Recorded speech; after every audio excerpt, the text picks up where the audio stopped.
ketemu lagi di podcast hari ini. Dan kita akan membahas isu yang sangat penting dan mendesak, kegagalan pemerintah dalam melawan prioritas di PDN dan konsekuensi dari kehilangan data berharga. Dan saya Aulia Citra Mawangi selaku dari host 1. Saya Citra Esanilana selaku host 2. Kita semua tahu bahwa keamanan siber adalah masalah yang semakin mendesak.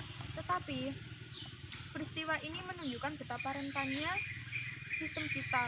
Mari kita mulai dengan rincian insiden ini. Apa yang sebenarnya terjadi?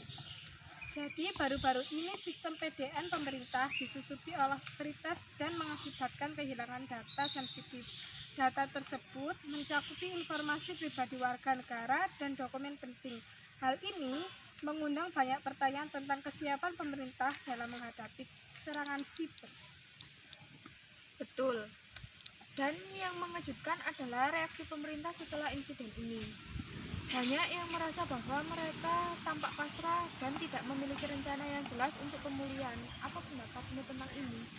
Saya pikir ada beberapa faktor yang berkontribusi. Yang pertama, kurangnya investigasi dalam infrastruktur keamanan siber. Kita sering mendengar bahwa anggaran untuk keamanan siber tidak sebanding dengan resiko yang ada. Ini bisa menjadi salah satu penyebab utamanya. Tepat sekali. Selain itu, ada juga faktor budaya. Banyak organisasi termasuk pemerintahan masih menganggap keamanan siber sebagai hal yang sekunder. Mereka tidak memprioritaskan pelatihan untuk pegawai tentang praktik keamanan yang baik. Sudah. Ya, dan itu bisa menjadi bumerang ketika pegawai tidak tahu cara mengenali ancaman seperti phishing atau serangan malware. Mereka menjadi titik lemah dalam sistem. Sebuah laporan baru-baru ini menunjukkan bahwa sebagian besar pelanggaran data berasal dari kesalahan manusia itu sendiri. Sangat benar. Lalu ada juga pertanyaan tentang transparansi. Setelah insiden ini, beberapa transparan pemerintah dapat memberikan informasi kepada publik. Apakah mereka menjelaskan langkah-langkah yang akan diambil untuk mencegah kejadian serupa? Sayangnya, informasi yang disampaikan kepada publik tampaknya minim. Banyak orang merasa tidak tahu apa yang sebenarnya terjadi dan bagaimana data mereka bisa terancam. Ini membuat masyarakat semakin khawatir lagi. Dan itu adalah masalah besar. Ketika kepercayaan masyarakat terhadap institusi pemerintah terganggu, ini bisa berdampak jangka panjang. Tidak hanya dalam hal data, tetapi juga dalam hubungan masyarakat dengan pemerintah. Ya, betul sekali. Jadi, apa yang bisa dilakukan untuk memperbaiki situasi ini? Pertama, saya rasa perlu ada audit keamanan yang menyeluruh. Pemerintah harus tahu titik lemah dalam sistem mereka dan segera mengatasinya. Sudah.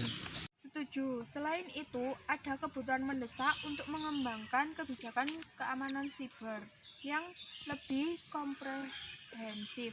Itu termasuk pengembangan protokol darurat yang jelas dan melatih rutin untuk pegawai.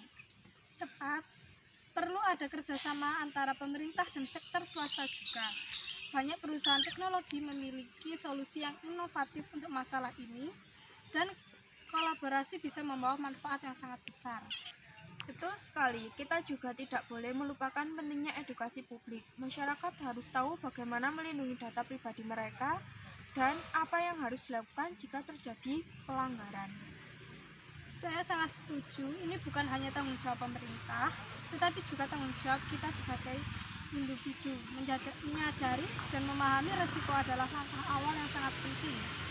Akhirnya, mari kita harapkan bahwa insiden ini menjadi titik balik bagi pemerintah untuk lebih serius dalam menangani keamanan siber. Kita tidak bisa lagi menganggap remeh masalah ini. Betul, data adalah aset yang sangat berharga dan kehilangan data berharga adalah kehilangan kepercayaan kita. Terima kasih telah bergabung dengan kami dalam pembahasan kali ini. Semoga kita bisa belajar dari insiden ini dan membuat perubahan yang perlu diberikan. Terima kasih semuanya dan sampai jumpa. Baik, terima kasih semuanya. Sampai jumpa di episode berikutnya. Bye-bye.